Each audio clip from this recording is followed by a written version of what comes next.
Good morning everyone, welcome back to GK today. आई होप आप सब बिल्कुल ठीक होंगे और आज हम डिस्कस करेंगे 20 मई के सबसे मोस्ट इम्पॉर्टेंट करंट अफेयर्स। तो एक बार ओवरव्यू देखते हैं आज क्या क्या रहेगा। सबसे पहले हम आज के करंट अफेयर्स डिस्कस करेंगे, उसके बाद फिर हम चलेंगे हमारे रिवीजन सेशन की तरफ जिसमें हम अप्रैल मंथ के करंट अफेयर्स को रिवाइज कर रहे हैं और आज हमारा ये पार्ट 8 रहेगा इस सीरीज़ में, जिसके बाद हम 50% ऑफ अप्रैल करंट अफेयर्स को कवर कर लेंगे। उसके बाद फिर 50% और बचेगा जो हम बहुत जल्द कंप्लीट कर लेंगे और लास्ट में एज यूजुअल हमारा क्विज का सेशन रहने वाला है। तो चलिए स्टार्ट करते हैं अपना session. Which country is the host of the 6th Indian ocean conference? आपको बताना है कि कौन सी कंट्री होस्ट है 6वें इंडियन ओशन कॉन्फ्रेंस के लिए। तो ये जो 6th इंडियन ओशन कॉन्फ्रेंस है इसको ऑर्गेनाइज किया जा रहा है ताकि जितने भी स्टेट और प्रिंसिपल मैरीटाइम पार्टनर्स हैं इस रीजन में वो एक कॉमन प्लेटफॉर्म पे आ सकें, जिसके बाद ये डिस्कस करेंगे रीजनल कोऑपरेशन के बारे में फॉर सागर। सागर मिशन आपने पढ़ा होगा, इसका फुल फॉर्म क्या होता है? Security and growth for all in the region. और इसको इस साल ऑर्गेनाइज किया जा रहा है बांग्लादेश के ढाका शहर में, ठीक है। और ये जो कॉन्फ्रेंस है इसको पहली बार ऑर्गेनाइज किया गया था 2016 में। तो याद रखिएगा इस कॉन्फ्रेंस के लिए होस्ट कौन सी कंट्री है, तो ये है बांग्लादेश। अच्छा, आजकल एग्जाम में एक नया ट्रेंड भी देखा गया है क्वेश्चंस में। यूजुअली तो सब लोग होस्ट एंड कॉन्फ्रेंसेस याद करके ही जाते हैं, लेकिन अब एक नया ट्रेंड क्या आ गया है कि कोई भी अगर कॉन्फ्रेंस हुई है या मीटिंग हुई है तो कभी कभी उसका एडिशन पूछा जा रहा है एग्जाम में। तो याद रखिएगा ये 6th नंबर का एडिशन था, ठीक है। इसके अलावा आजकल एमपॉक्स काफ़ी ज़्यादा न्यूज़ में है। एमपॉक्स क्या है? Monkey pox virus. और ये एक तरह की वायरल डिजीज़ है जो कि स्प्रेड होती है because of direct contact with the bloody fluid. और किस वजह से आजकल न्यूज़ में है? क्योंकि वर्ल्ड हेल्थ ऑर्गेनाइजेशन ने हाल ही में अनाउंस किया है कि ये जो एमपॉक्स की ग्लोबल हेल्थ इमरजेंसी लगाई गई थी वो अब खत्म की जा रही है, ठीक है। तो इसी वजह से न्यूज़ में है, याद रखिएगा। अगर आपसे कोई पूछे कि वर्ल्ड हेल्थ ऑर्गेनाइजेशन ने किस डिजीज़ की इमरजेंसी को हाल ही में खत्म कर दिया है, तो ये है mpox. The SCO startup forum 2023 was organised in which Indian city? इस फोरम को कौन सी सिटी में ऑर्गेनाइज किया गया, आपको ये बताना है। तो ये 3rd एडिशन था SCO स्टार्टअप फोरम का, जिसको हाल ही में कंडक्ट किया गया नई दिल्ली में। और इसको ऑर्गेनाइज किया गया by the department for promotion of industry and internal trade. इसका एम क्या है? जो भी स्टार्टअप के इंट्रैक्शंस हैं among the SCO member states उनको एक्सपैंड किया जा सके, साथ ही इनोवेशन को नर्चर किया जाए और एम्प्लॉयमेंट को जनरेट किया जा सके, और जो भी यंग टैलेंट हैं उनको इनकरेज किया जाए कि आप इस प्लेटफॉर्म पे आइए और एक इनोवेटिव सोल्यूशन डेवलप करिए, ठीक है। तो बस वेन्यू इंपॉर्टेंट है इस क्वेश्चन से। वेन्यू क्या है SCO स्टार्टअप फोरम के लिए? तो ये है नई Delhi. As per a new report, which countries e waste generation per person tripled over the last 2 decades? एक नई रिपोर्ट के मुताबिक कौन सी कंट्री का e waste generation per person अगर हम देखें तो पिछले 2 डेकेड में कंपेयर करने पे हमें ये पता चला कि वो वैल्यू ट्रिपल हो चुकी है अपने फिगर से। तो इस रिपोर्ट में ये हमें पता चला कि जो कनाडा है इसका ई वेस्ट जनरेशन पर पर्सन जो है वो ट्रिपल हो चुका है पिछले 2 डेकेड्स में। और जो ई वेस्ट जनरेशन है इनका पर पर्सन वो कितना इंक्रीज हुआ है? तो 2000 में ये वैल्यू थी 8.3 kgs, मतलब एक पर्सन 8.3 kgs ई वेस्ट जनरेट करता था एक साल में, जो कि अब ये बढ़ के हो चुकी है 25.3 किलोग्राम्स 2020 में, ठीक है। जो कैनेडियंस हैं वो लगभग 1 मिलियन टन ई वेस्ट प्रोड्यूस कर चुके हैं 2020 में, और यही रीज़न है इस इंक्रीमेंट का। साथ ही ऐसा एक्सपेक्ट किया जा रहा है कि ये वैल्यू जो है वो 1.2 मिलियन टन पे पहुंच जाएगी 2030 तक। मतलब 2030 तक कैनेडियंस मिलके 1.2 मिलियन टन तक ई वेस्ट जनरेट करेंगे एक साल में, ठीक है। तो बस याद रखिएगा कि ये कंट्री कौन सी है? कनाडा। और क्योंकि हमारा जो इकोसिस्टम है उसको बचाना ज़रूरी है, इसलिए ऐसे क्वेश्चन एग्जाम में पूछे जाते हैं फिर, क्योंकि कहीं ना कहीं कनाडा को कुछ स्टेप लेने चाहिए इसको रिड्यूस करने के लिए। Which institution successfully conducted the test of semi cryogenic engine? कौन सी इंस्टीट्यूट है जिसने हाल ही में सेमी क्रायोजेनिक इंजन का एक टेस्ट कंडक्ट कर लिया है सक्सेसफुली? तो ये है इसरो। इसरो ने हाल ही में कंक्लूड किया first integrated test on an intermediate configuration of 2000 kilo newtons semi cryogenic engine. और इस टेस्ट को इन्होंने कंडक्ट किया है अपने newly commissioned semi cryogenic integrated engine and stage test facility में, जो कि कहाँ पे डेवलप किया गया है, इसरो के प्रपल्जन कॉम्प्लेक्स में। ठीक है, तो इसका जो टेस्ट है वो किसने कंडक्ट किया? आंसर हो जाएगा इसरो। अच्छा, कौन सी कंट्री है जिसने हाल ही में हमारे इंडिया के प्राइम मिनिस्टर नरेंद्र मोदी को इनवाइट किया है स्टेट विजिट पे? सबसे पहले स्टेट विजिट क्या चीज़ है? ये एक विजिट होती है फॉरेन कंट्रीज में जिसको कि लीड करते हैं हेड ऑफ द स्टेट या फिर गवर्नमेंट। ठीक है, और प्राइम मिनिस्टर नरेंद्र मोदी अब यूएस जा रहे हैं अपनी स्टेट विजिट पे जून मंथ में, क्योंकि जो यूएस के प्रेसिडेंट हैं जो बाइडेन, इन्होंने Indian prime minister Narendra Modi को इन्वाइट किया हुआ है। ठीक है, तो याद रखिएगा ये कंट्री है USA. Which union ministry signed a memorandum of understanding with Indian Council of Medical Research to collaborate on integrative health research? कौन सी मिनिस्ट्री है जिसने एक एमओयू साइन किया है आईसीएमआर के साथ इंटीग्रेटिव हेल्थ रिसर्च पे कोलैबोरेट करने के लिए? तो ये है मिनिस्ट्री ऑफ आयुष। इन्होंने आईसीएमआर के साथ मिलके एक एमओयू साइन किया है, जिसके बाद ये डिसाइड हुआ है कि ये मिलके इंटीग्रेटिव हेल्थ रिसर्च को प्रमोट और कोलैबोरेट करेंगे।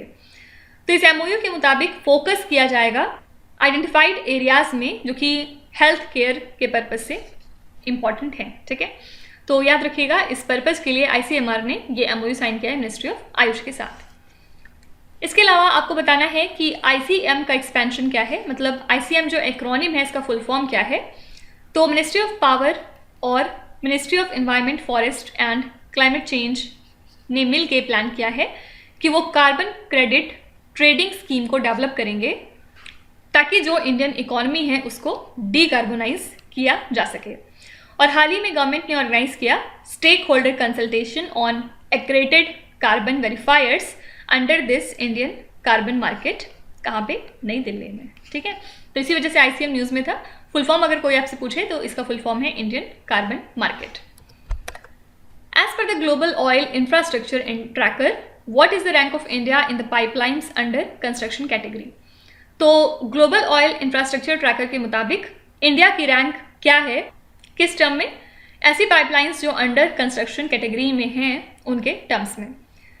तो ये जो ग्लोबल ऑयल इंफ्रास्ट्रक्चर ट्रैकर है, इसने हाल ही में रिवील किया है कि इंडिया टॉप 5 डेवलपर्स पे एंटर हो चुका है रिगार्डिंग ऑयल पाइपलाइंस जो कि अंडर कंस्ट्रक्शन में है या फिर जिनको कि प्रपोज कर दिया गया है। और अदर टॉप डेवलपर्स कौन कौन से हैं? तो ये हैं यूएस, इराक, ईरान और तंजानिया। ठीक है, जो इंडिया है वो कंस्ट्रक्ट कर रहा है 1630 kilometres long oil transmission pipeline, और इसी के साथ इंडिया सेकेंड पोजीशन पे है globally in the pipelines under construction category. ठीक है, तो टॉप 5 अगर आपसे कंट्रीज पूछें कि टॉप 5 कंट्रीज कौन सी हैं regarding pipelines under construction category, तो ये हैं US, India, Iraq, Iran and Tanzania. Which institution released the GRID 2023 report, मतलब global report on internal displacement? कौन सी इंस्टीट्यूट है जिसने इस रिपोर्ट को जारी किया है? तो ये रिपोर्ट हाल ही में जारी करी है इंटरनल डिस्प्लेसमेंट मॉनिटरिंग सेंटर ने। ठीक है, और इस रिपोर्ट में इन्होंने ये बताया कि डिजास्टर्स जो हैं उनकी वजह से जो नंबर ऑफ डिस्प्लेस्ड पीपल हैं उनका इंक्रीमेंट हुआ है 2022 में।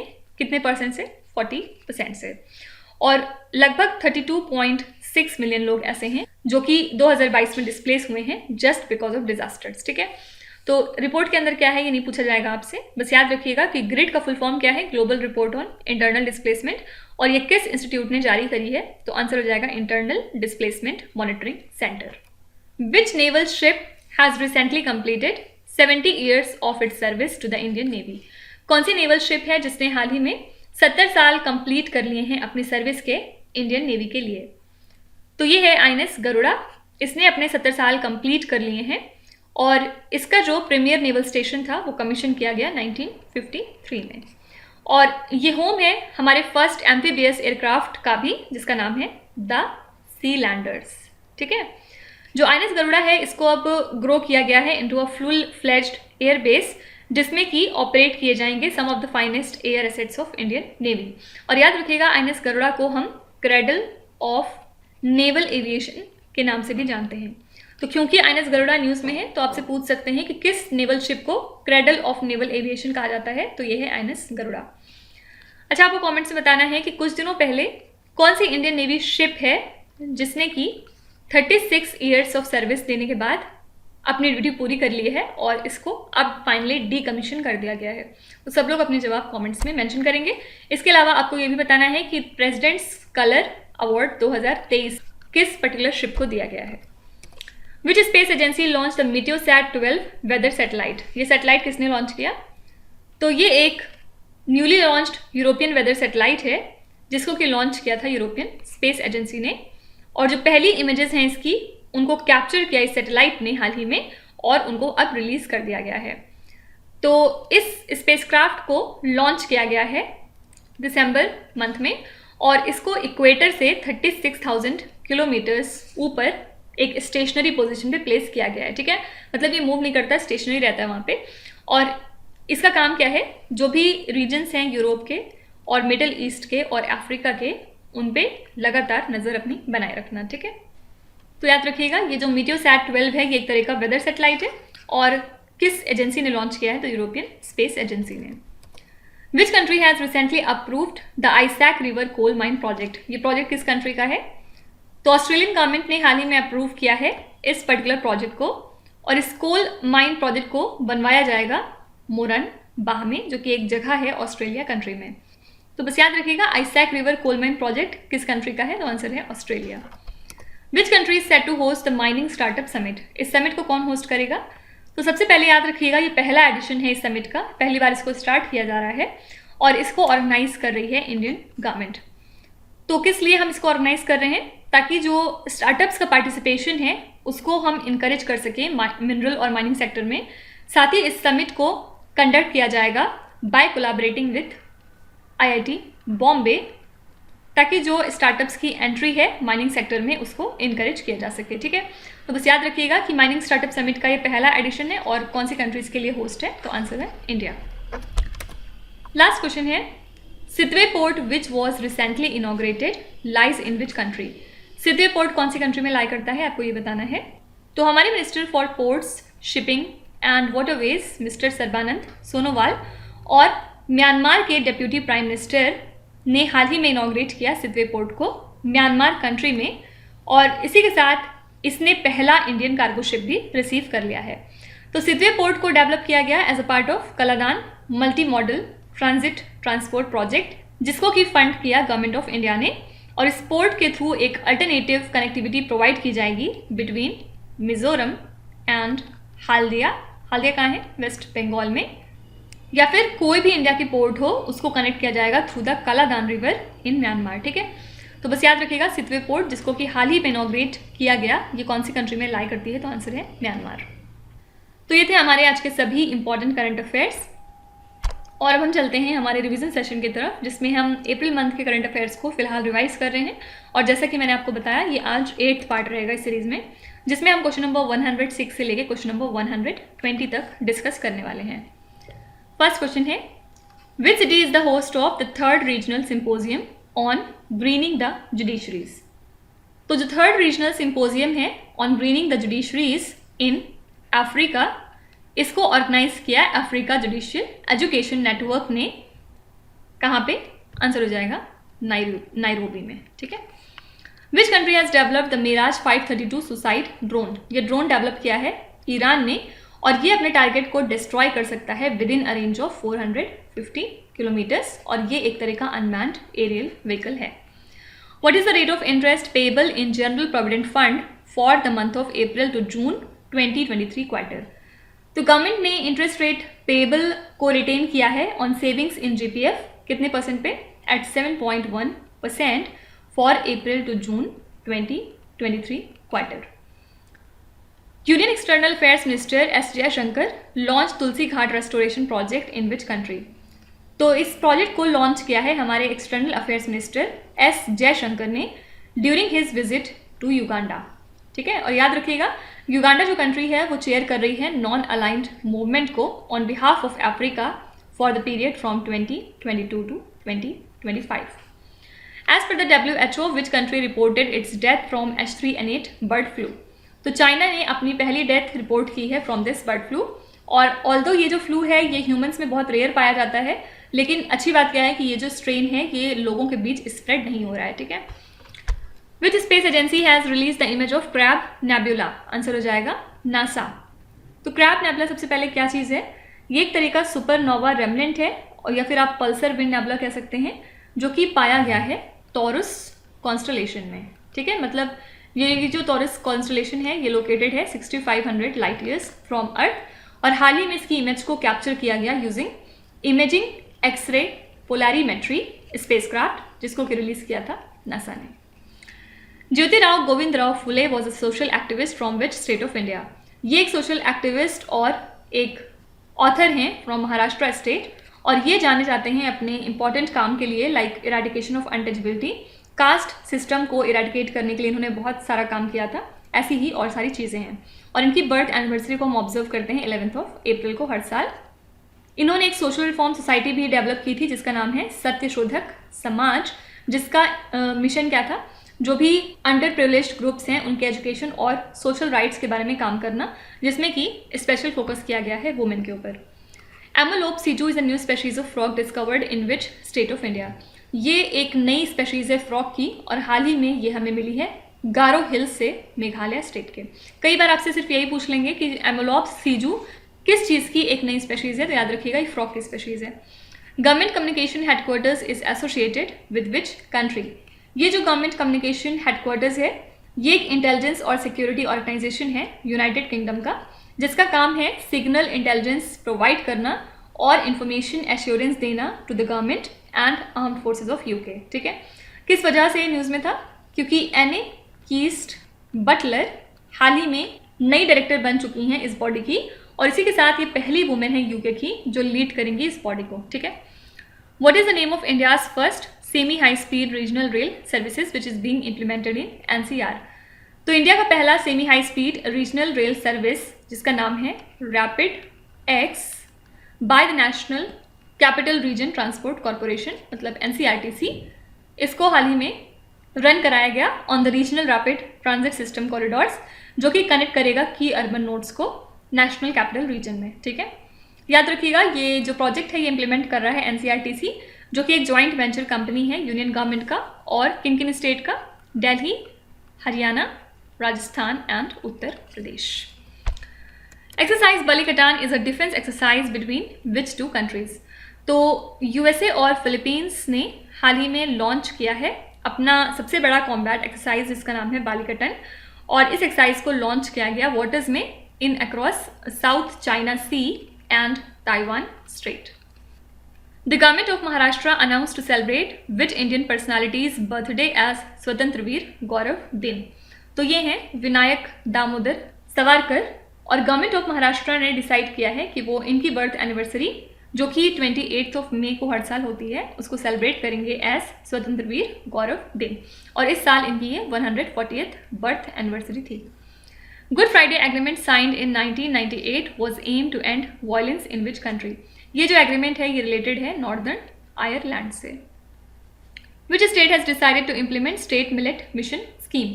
आंसर हो जाएगा मध्य प्रदेश, और ड्यूरेशन क्या है इस स्कीम की? 2 साल। कब से कब तक? 2023-24 से लेके 2024-25। ठीक है, और इस स्कीम को इम्प्लीमेंट किया जाएगा सभी डिस्ट्रिक्ट्स में through the director farmers welfare and agriculture development. Next है which institution announced a framework for acceptance of green deposit? तो ये है रिजर्व बैंक ऑफ इंडिया, और आइडिया इसके पीछे क्या है? ताकि जो ग्रीन फाइनेंस इकोसिस्टम है उसको डेवलप किया जा सके कंट्री के अंदर, और ये जो फ्रेमवर्क है ये इफेक्ट में आ जाएगा फ्रॉम 1 जून 2023। ठीक है, तो ये नेक्स्ट 15 क्वेश्चन हो गए हमारे अप्रैल मंथ के, और कल मतलब मंडे को हम यहीं से कंटिन्यू करते हुए आगे चलेंगे 121 से लेके 135 तक डिस्कस करेंगे। देखिए ये जो क्वेश्चन हम कर रहे हैं रिवीजन फॉर्मेट में, ये मोस्ट इंपॉर्टेंट क्वेश्चन है उस मंथ के। अगर कोई ऐसा है जो पीछे के करंट अफेयर्स नहीं पढ़ पाया है किसी वजह से, तो वो सिर्फ इन सारे क्वेश्चन को रिवाइज करके जा सकता है। बहुत ज़्यादा प्रोबेबिलिटी है कि क्वेश्चन इसी सेट से पूछे जाएंगे, इसीलिए हर एक क्वेश्चन बहुत इंपॉर्टेंट है। ठीक है, तो इसी तरह पढ़ते रहिए, और जिन जिन लोग का कहीं पे भी सिलेक्शन होता है वो प्लीज़ कमेंट्स में मेंशन करिएगा, जिससे कि हमें मोटिवेशन मिले और आपके जो भी और कलीग्स हैं उन्हें भी एक नई एनर्जी मिल सके पढ़ने की। ठीक है, चलिए आपके क्विज की तरफ चलते हैं। ये 5 क्वेश्चन हैं जिनको आपको ध्यान से पढ़ना है और इसका जवाब आपको कमेंट्स में लिखना है। तो यहाँ पे वीडियो को पॉज करिए, एक एक करके ध्यान से क्वेश्चन को पढ़िए। जो भी आपको आते हैं वेल एंड गुड, और जो नहीं आते कोई भी बात नहीं। विथ टाइम डेफिनेटली आपका स्कोर इम्प्रूव करेगा, बस आपको कंसिस्टेंट और परसिस्टेंट रहने की ज़रूरत है। So that's it for today. आई hope you have like the session. आज का सेशन आपको कैसा लगा ज़रूर बताइएगा कमेंट्स में। साथ ही साथ आपका कोई भी रिव्यू है, फीडबैक है या फिर सजेशन है तो वो भी आप हमें बता सकते हैं। हमें जानकर खुशी होगी और हम पूरी कोशिश करेंगे उसको इम्प्लीमेंट करने की। तो कल फिर हम मिलेंगे सेम टाइम सेम जगह कल के करंट अफेयर्स के साथ। Till then stay tuned. Thank you so much for watching, and please do not forget to subscribe to GK Today. With this, Meenuja Hatsana signing off.